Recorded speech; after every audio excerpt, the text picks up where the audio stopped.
गाड़ी निकालो भाई।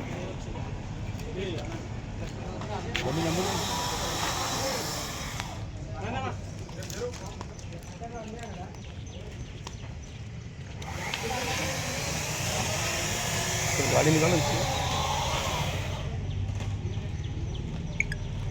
గవర్నమెంట్ ఇంత అశ్రద్ధ ఉంటే ఇక వైఫల్యం ఇది కంటర్మెంటల్ పని వైఫల్యం అది పెట్టాలి అది పనికిరాను అది ఎప్పటి నుంచో చెప్తున్నాడు సెక్యూరిటీలు ఆల్రెడీ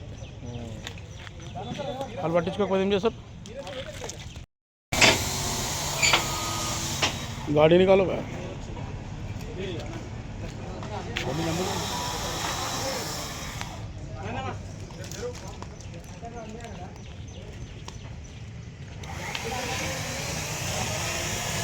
गाड़ी निकालो గవర్నమెంట్ ఇంత అశ్రద్ధ ఉంటే ఇక వైఫల్యం ఇది కంటర్మెంటల్ పని వైఫల్యం అది పెట్టాలి అది పనికిరాను అది ఎప్పటి నుంచో చెప్తున్నాడు సెక్యూరిటీలు ఆల్రెడీ వాళ్ళు పట్టించుకోకపోతే ఏం చేస్తారు